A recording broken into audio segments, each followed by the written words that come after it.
जंगल की घनी छतरी, पत्तों से छनती सूरज की किरणें, वातावरण जीवन से भरपूर है क्योंकि विभिन्न जानवर आसन अराजकता से अनजान होकर अपनी दैनिक दिनचर्या में विचरण कर रहे हैं।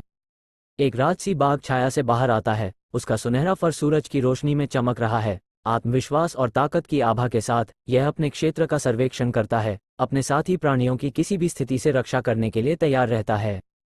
काले तूफानी बादल ऊपर इकट्ठे हो जाते हैं, जो एक दुर्जेय प्रतिद्वंद्वी के आगमन का संकेत देते हैं। राइफलों और जालों से लैस खतरनाक शिकारियों का एक समूह जंगल में प्रवेश करता है। उनके भयावह इरादे उनकी ठंडी, दृढ़ अभिव्यक्ति से स्पष्ट होते हैं।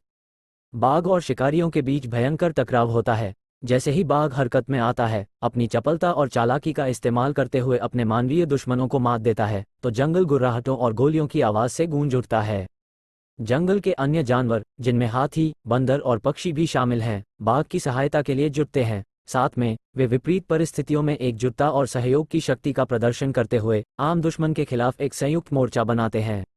दिल दहला देने वाले पीछा करने के दृश्य तब आते हैं जब बाघ और उसके सहयोगी खतरनाक इलाके से गुजरते हैं, जाल से बचते हैं और हर मोड़ पर खतरे से बाल बाल बचते हैं। प्रत्येक छवि जीवित रहने की उनकी खोज की तीव्रता और तात्कालिकता को दर्शाती है।